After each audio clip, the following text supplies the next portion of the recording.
একদিন একটা টুনটুনি পাখি জঙ্গলের পাশে একটা গাছে বাসা বানিয়েছিল। সে খুবই খুশি ছিল। সকালে উঠে গান গাইতো আর সন্ধ্যায় মিষ্টি মধু খেত। কিন্তু একদিন একটা ধূর্ত শিয়াল টুনটুনের গান শুনে ভাবলো, ইস, এটা ছোট পাখিটাকে দেখলেই তো এক চেটা ভোজ হয়। শিয়ালটা গাছের নিচে এসে বলল, ও টুনটুনি, তোমার গান শুনে তো রাজারাও মুগ্ধ হবে। তুমি নিচে নেমে এসো, আমি তোমাকে রাজার দরবারে নিয়ে যাব। টুনটুনি বুঝে গেল শিয়ালের মুখে মধু, মনে বিষ।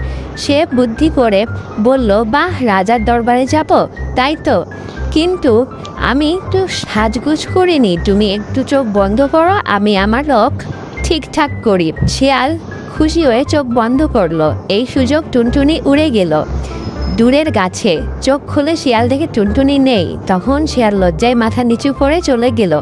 কিন্তু আপনারা এখনো লাইক এবং সাবস্ক্রাইব কিছুই করেননি।